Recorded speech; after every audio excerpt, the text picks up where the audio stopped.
the Respect Life Committee is in place for our parish and community to provide an understanding and bring about that deeper relationship with God through the knowing that we are made good and beautiful in His eyes, meaning we have inherent dignity. And we do that by means of prayer, prayer vigils, praying outside of Planned Parenthood or other abortion facilities in the Twin Cities, staying up to date with our legislatures, laws coming down the pike that may be impacting the pro-life message and movement, and we want laws in place in our state that uphold life because it affects everything in our life when we don't respect one another. That's why it's important today, is we have to change this idea that everything is about me and really bring about the Lord and His message. Like, it's often referred to as the new evangelization, and we can do that in the pro-life movement.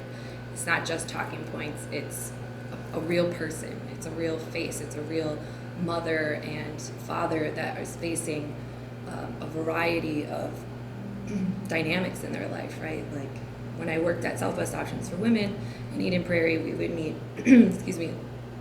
all kinds of people from different walks of life, and it maybe was a cost and they just didn't know the resources were available to them, or it was a fear, an unknowing.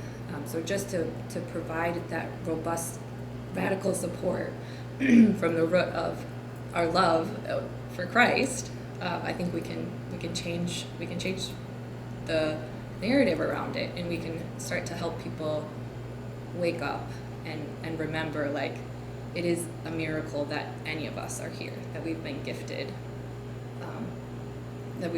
life in this adventure with Christ. Yeah, I think that if people were open to hearing what the church has to say on life issues, it's such we've fallen so far from reality, which the greatest reality really is God and the faith.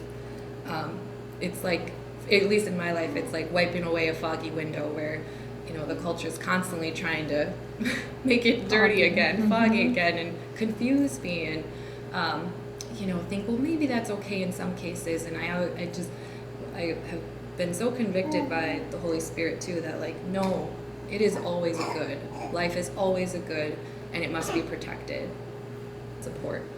But just being mentally aware of those things, like, I think we can forget that these are, I think there's hundreds of abortions that happen every single day in the United States, and we can become desensitized to it, and we can become numb to it. Yep. And we have to stay alert and vigil, just as the Lord tells us, so that we can be that voice of good, what's good and true and beautiful. We should always be pursuing those virtues.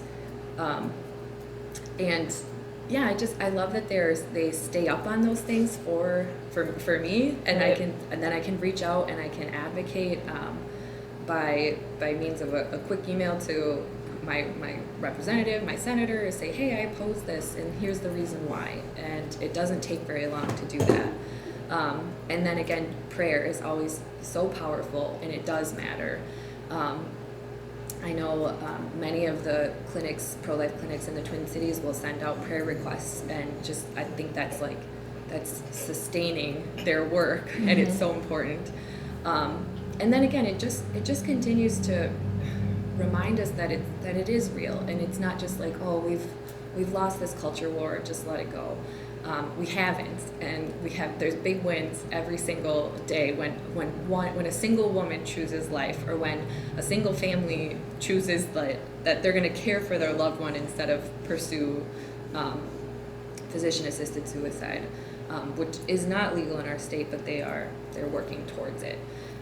So we really have to stand up and advocate and let our voices be heard as Catholic Christians, Minnesotans, that we love life and we love one another.